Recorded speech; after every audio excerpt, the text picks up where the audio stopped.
Bonjour, bienvenue à toi aujourd'hui en cette grande fête de l'Église. Grande fête de l'Église parce que c'est la fête de la conversion de Saint Paul, mais ça peut être aussi une grande fête d'Église avec ta conversion, puis avec ma conversion. Et ceci est vrai.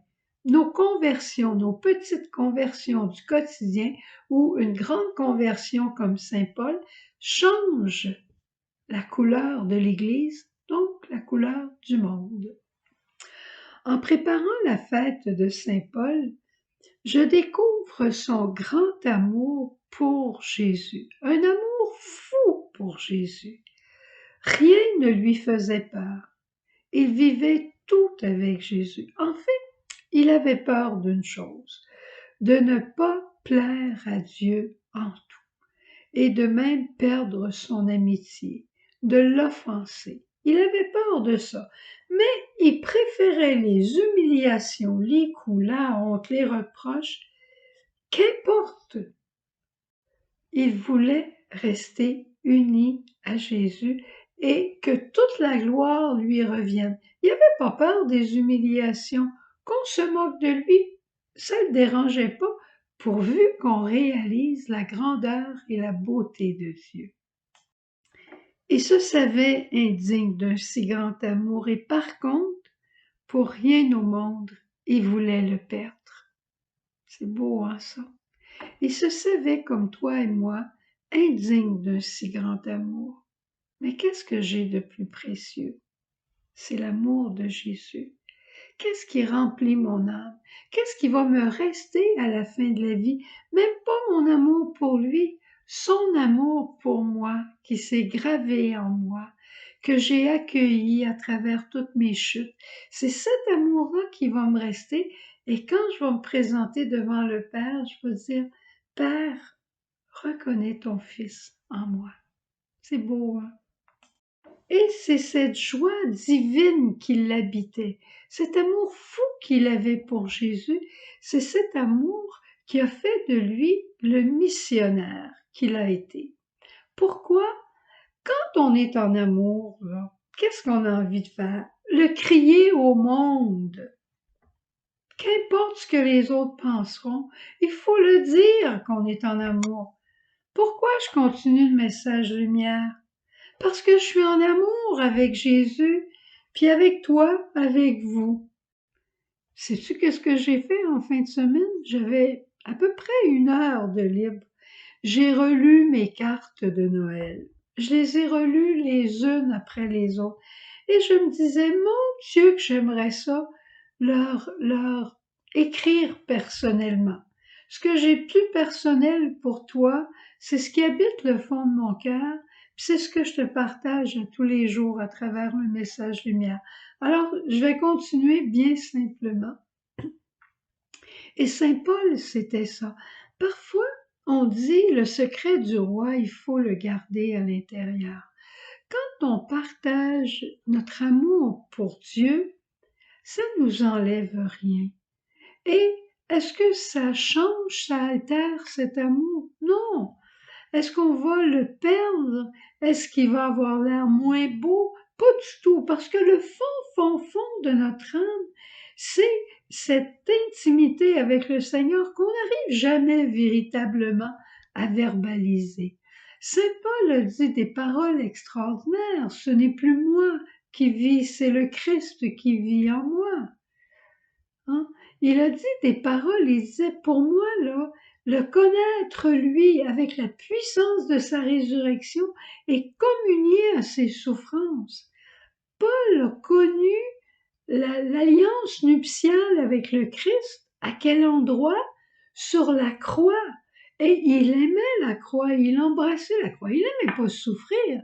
Mais il y rencontrait Jésus et disait de croire que je suis trouvé digne de souffrir par amour pour Jésus, c'est le comble du bonheur. Celui qui connaît la joie d'avoir un enfant, qu'est-ce qu'il veut? Avoir 2 enfants, avoir 3 enfants. Celui qui connaît la joie profonde de la fécondité, c'est Il veut en avoir encore, il veut en avoir encore. Et la fécondité est communion. Ce que je te partage, je sais que toi, tu le partages à d'autres. Et c'est ça qui s'appelle la fécondité de communion. Et ça, c'est communion au mystère trinitaire. C'est Dieu qui se donne à nous. Quel bonheur Jésus a été pour Paul et quel bonheur il est pour nous. La conversion de Paul, c'est une manifestation, une théophanie, une épiphanie de la miséricorde de Dieu. Ma propre conversion, c'est aussi une théophanie de la miséricorde de Dieu. Et elle me conduit toujours dans une alliance nouvelle. En fin de semaine, j'ai prié mes moments de conversion, le cœur de ma conversion. Et ça m'a emmené encore plus loin. N'aie pas peur de revenir sur qui tu étais avant. N'aie pas peur de revenir sur ta conversion quand Dieu t'a rencontré, puis t'a saisi, puis t'a réussi à voir qu'il était vivant. N'aie pas peur de revenir à ce moment-là, parce que c'est un moment de fécondité, et je suis sûre que si tu cherches encore des grandes grâces dans ta vie, c'est là que tu vas les trouver. Essaie. Un grand théologien un jour l'avait dit à Sœur Jeanne, est-ce que tu as assez exploité telle grâce que tu as eue? Sœur Jeanne a dit non, pas vraiment. Il dit retourne, n'attends pas d'autre chose du Seigneur, retourne là, et c'est là que lui t'attend pour te donner encore plus. Alors c'est ce qu'il va faire avec toi. Et en terminant, vu que c'est fête, j'ai pensé qu'on ferait un petit jeu. Choisis un chiffre de 1 à 5. C'est bien? Alors, je commence par 5 et je te donne une parole de Saint Paul. Que celui qui donne le fasse avec libéralité, que celui qui préside le fasse avec zèle, et que celui qui pratique la miséricorde le fasse avec joie.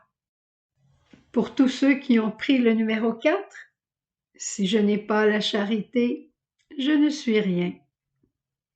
Numéro 3, le bien que je veux, je ne le pratique pas, mais le mal que je ne veux pas, je le fais. Numéro 2, ton corps est le temple de l'esprit. Numéro 1, ma vie, c'est le Christ. Au revoir, bonne journée et n'oublie pas, la conversion, c'est une grâce. Au revoir.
vie.